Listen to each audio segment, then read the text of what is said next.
Hello, আসসালামু আলাইকুম বন্ধুরা।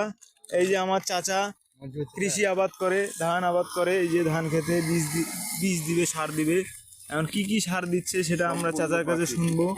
এই যে প্যাকেটগুলো দেখুন, অনেকগুলো প্যাকেট একসাথে মিক্সড করছে জৈব সার সহ। এই যে জৈব সার। চাচার একটা বড় গামলা আছে।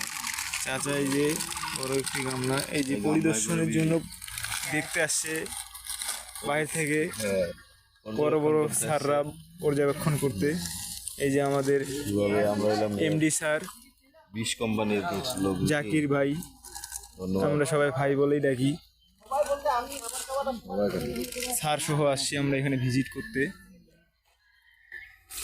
তোকে বুঝিব, তোকে দেখাচ্ছে। তো চাচা এখানে কি কি সার প্রয়োগ করলেন দেখছেন? কৃষক কৃষক কেন এই কথাটা বলে, কিসের জন্য এই রাগটা কিসের জন্য আপনারা জানেন?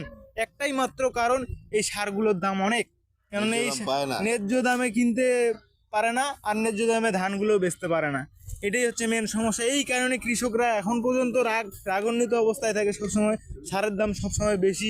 এই যে দেখুন, সারের দামের কারণে হয়তো টেনশনে পড়ে গেছে। এখানে বলে জ্বালিয়ে দিবে দরকার বলে, এই যে দেখুন প্যাকেট শুদ্ধই জ্বালিয়ে দিবে। ওনার চিন্তা ভাবনা দেখুন, যেই প্যাকেটে এত দাম, এই প্যাকেটটারে বলে এত দাম। হায় হায়, এই বীজ কিনতে যে এত দাম। সার সহ আজকে গবেষণা করতে আসছি আমরা এখানে, কিসের কারণে কৃষকরা রাগ করে, এখনো কষ্টে থাকে, কিছু বুঝি না।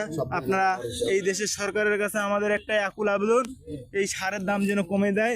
এই সারের দাম যেন কম পাই, আমরা কম দামে যেন আমরা কৃষকদের হাতে, সবার হাতে যেন সার পৌঁছাইতে পারি। এই ব্যবস্থা সরকার যেন আমাদের করে, এটাই আমাদের আকুল আবেদন। কি বলেন কৃষক ভাই? হ্যাঁ, ঠিক আছে। ধন্যবাদ। আসসালামু আলাইকুম।